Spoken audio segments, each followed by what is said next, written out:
উচ্চ মাধ্যমিক বিদ্যালয়ের শিক্ষক বদলির প্রতিবাদে বিক্ষোভ প্রদর্শন করলেন ছাত্রছাত্রীরা। ঘটনার বিবরণে জানা যায়, শান্তিবাজার মহকুমা পশ্চিম বুখাফা উচ্চ মাধ্যমিক বিদ্যালয়ের বাংলা বিভাগের শিক্ষক সুবল দাসের বদলির আদেশ আসে। এই খবর ছাত্রছাত্রীদের মধ্যে ছড়িয়ে পড়তেই বিক্ষোভে ফেটে পড়েন বিদ্যালয়ের ছাত্রছাত্রীরা।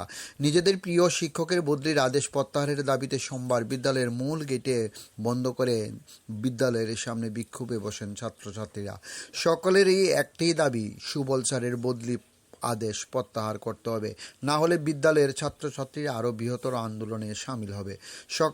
সকলে ক্লাস বয়কট করে আন্দোলনে বসেছে বলে জানা যায়। ডিউ report, Khowai Times Bangla.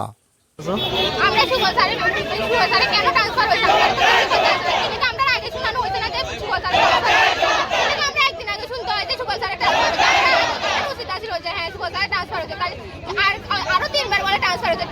তিনবারে transfer যদি আটকাতে পারে কি লিখে এবার ট্রান্সফার আটকাতে পারতো না।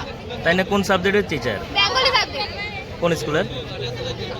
স্কুল। এখন তোমরা কি চাইতেছো? আমরা চাই সুবল স্যার ফিরে আসুক।